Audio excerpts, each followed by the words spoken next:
ಅಸಲಿಂದ sir, ನನ್ನ ನೇರ ಪ್ರಶ್ನೆ ನಿಮ್ಗೇನು ಅಂತ ಹೇಳಿದ್ರೆ, ನಿಮ್ಮ AIUDF ಚೀಫ್ ಹೇಳ್ತಾರೆ, ಬಬ್ರುದ್ದೀನ್ ಅಜ್ಮಲ್ ಅವ್ರು ಹೇಳ್ತಾರೆ ಪಾರ್ಲಿಮೆಂಟ್ ವಫ್ತಿಗೆ ಸೇರಿದ್ದು ಅಂತ ಹೇಳ್ತಾರೆ. ಈಗ ನೀವು ಹೇಳ್ತಾ ಇದ್ದೀರಾ ವಿಧಾನಸೌಧನೂ ವಫ್ತಿಗೆ ಸೇರಿದ್ದು ಅಂತ ಹೇಳ್ತಾ ಇದ್ದೀರಾ. ನಿಮ್ಮ ಹೇಳ್ತಾ ಇದ್ರಲ್ವಾ ಪಾರ್ಲಿಮೆಂಟ್ ವಫ್ ಬೋರ್ಡ್ಗೆ ಸೇರಿದ್ದು ಅಂತ, ಅದಕ್ಕೇನು ದಾಖಲೆ ಇದೆ ನಿಮ್ಮ ಬಳಿ? ಇಲ್ಲಿ ಕೇಳಿ, ನಾನೇ ಹೇಳಿದ್ದು, ಅಜಿತ್ ಅವರ ಹತ್ರನೇ ಹೇಳಿರೋದು ನನ್ನ ಇದಕ್ಕೆ, ಅದು ವಿಧಾನಸೌಧ ಅದು ಹೇಳಿ ಇದೆಲ್ಲ ಹೇಳ್ತಾ ಇದ್ದಾರೆ. ಅದಕ್ಕೆ ನಾನು ಅಜಿತ್ ಅವರಿಗೆ ಹೇಳಿದೆ, ಅಜಿತ್ ಅವರೇ ಹಾಗೆ ಹೇಳಿದರೆ ವಿಧಾನಸೌಧನೂ ವಕ್ಫ್ ಆಸ್ತಿನೇ, ದಾಖಲೆ ಇದೆ, ಆದರೂ ನಾವೆಲ್ಲೂ ಪ್ರಸ್ತಾಪ ಮಾಡಿಲ್ಲ.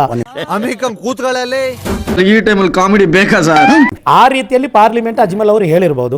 ನನ್ನಲ್ಲಿ ಅದರ ಬಗ್ಗೆ ಮಾಹಿತಿ ಇಲ್ಲ. ನಾನು ಕರ್ನಾಟಕ ವಕ್ಫ್ ಮಂಡಳಿ ಅಧ್ಯಕ್ಷನ ಆದ್ದರಿಂದ ನನ್ನಲ್ಲಿ ಆ ಮಾಹಿತಿ ಇತ್ತು, ಆ ದಾಖಲೆ ಇತ್ತು, ಅದಕ್ಕಾಗಿ ನಾನು ಹೇಳಿದ್ದೆ.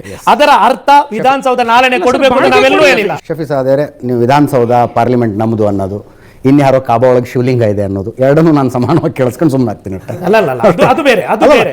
ಅದಕ್ಕೂ ಇದಕ್ಕೂ ನೀವು ಕಂಪೇರ್ ಮಾಡುವಲ್ರಿ, ನಗು ಬರ್ಬೇಕಷ್ಟೇ ಅದನ್ನ ಹೇಳಿದ್ರೆ. ಯಾಕೆ ನಗು? ಏನು ಕಾಬಾದಲ್ಲಿ ಶಿವಲಿಂಗ ಇದೆ ಅಂತ ಹೇಳಿದ್ರೆ ಅದೇ ನಾನು ಹೇಳ್ತಾ ಇರೋದು, ಕಾಬಾದಲ್ಲಿ ಶಿವಲಿಂಗ ಇರೋಕೆ ಸಾಧ್ಯತೆ ಏನು? ಹಂಗೆ ವಿಧಾನಸೌಧ ವಕ್ಫ್ ಬೋರ್ಡ್ ಆಗಿರೋಕೆ ಸಾಧ್ಯತೆ ಏನು? ನಮ್ಮಲ್ಲಿ ದಾಖಲೆ ಇದೆ, ತೋರ್ಸಂಗೆ ಪಬ್ಲಿಕ್ ಡೊಮೇನ್ ತೋರ್ಸ್ ನಡಿಯಾ, ಎಲ್ಲಿಗೆ ತೋರ್ಸ್ ನಡಿಯಾ, ನಿಮ್ಮ ಮನೆ ತೋರ್ಸ್ ನಡಿಯಾ, ಅಲ್ಲೇ give it to public domain. ದರ್ಗಾದ ನೀವು ಇದು ಮಾಡಿದರೆ ಯಾವುದು ಯಕೀನ್ ಶಾ ದರ್ಗಾ ಇದೆ, ವಿಧಾನಸೌಧ ಮಾತ್ರ ಅಲ್ಲ, ಸುತ್ತಮುತ್ತಲ ಎಲ್ಲವೂ ವಕ್ಫ್ ಆಸ್ತಿ ಆಗಿತ್ತು. ವಾಟ್ ಆರ್ ಯು ಟಾಕಿಂಗ್ ಯಾ? ಪ್ರಪಂಚದಲ್ಲಿ ಎಂತೆಂತ ಹುಚ್ಚರಿದ್ದಾರೆ.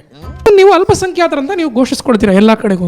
ಆದರೆ ಮೊನ್ನೆ ಜನಗಣತಿಯ ಪ್ರಕಾರ ಸರ್ಕಾರ ಏನು ಕೆಲವು ನಕಲಿ ಜನಗಣತಿ ಏನು ಬಿಟ್ಟಿದೆಯಲ್ಲ, ಮೊನ್ನೆ ಎಲ್ಲಿ ಸೆನ್ಸಸ್ ಮಾಡಿದಾರೋ, ಎಲ್ಲಿ ಹೋಗಿದ್ದಾರೋ, ಏನು ಕತೆ ಏನು ಗೊತ್ತಿಲ್ಲ, ಅಷ್ಟು ಮೀಸಲಾತಿಗಳು ನಿಮಗೆ ಏನು ನೀವು ತಗೊಳ್ತಾ ಇದ್ದೀರಲ್ಲ, ಅಲ್ಪಸಂಖ್ಯಾತರ ಏನು ರಿಸರ್ವೇಷನ್ ತಗೊಳ್ತಾ ಇದ್ದೀರಲ್ಲ, ಸೊ ಬಹುಸಂಖ್ಯಾತರ ಲೆಕ್ಕದಲ್ಲಿ ಏನಕ್ಕೆ ನೀವು ಕನ್ಸಿಡರ್ ಮಾಡ್ಕೋಬಾರ್ದು ಅಂತ?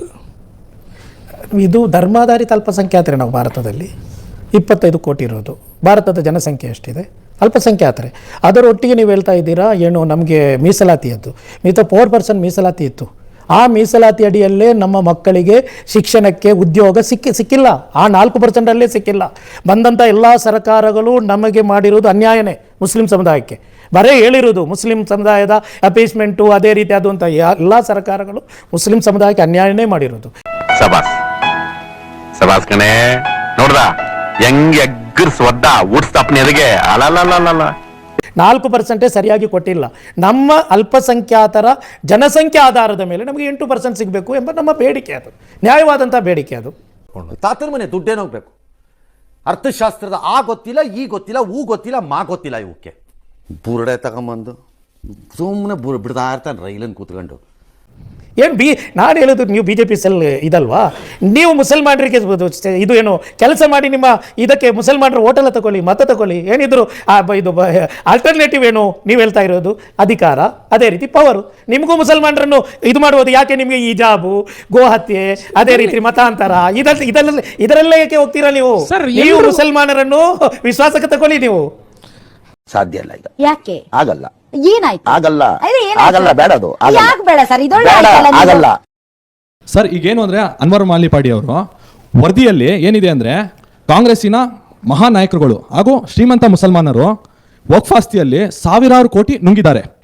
ನೀವು ಇದರಿಂದ ಬಡ ಮುಸಲ್ಮಾನರಿಗೆ ವಕ್ಫಿಂದ ಯಾವುದೇ ರೀತಿಯಾದಂಥ ಉಪಯೋಗ ಆಗಿಲ್ಲ ಇವತ್ತಿನ ಗಂಟ. ನೀವು ಯಾಕೆ ಕಾಂಗ್ರೆಸ್ಸಿನ ಮಹಾನಾಯಕರ ವಿರುದ್ಧ ಇವ್ರನ್ನ ಕರ್ಕೊಂಡು ಯಾಕೆ ಹೋರಾಟ ಮಾಡಿಲ್ಲ ಇವತ್ತು ಗಂಟ? Good point. ಹೋರಾಟ ಮಾಡಬೇಕಾಗಿತ್ತು ಸರ್. ಮುಸ್ಲಿಂ ಸಮುದಾಯ ಹೋರಾಟ ಮಾಡಬೇಕಾಗಿರೋದು ಅನ್ವರ್ ಮಾಲಿಪಾಡಿ ಮುಸಲ್ಮಾನ್ ಅಲ್ವಾ?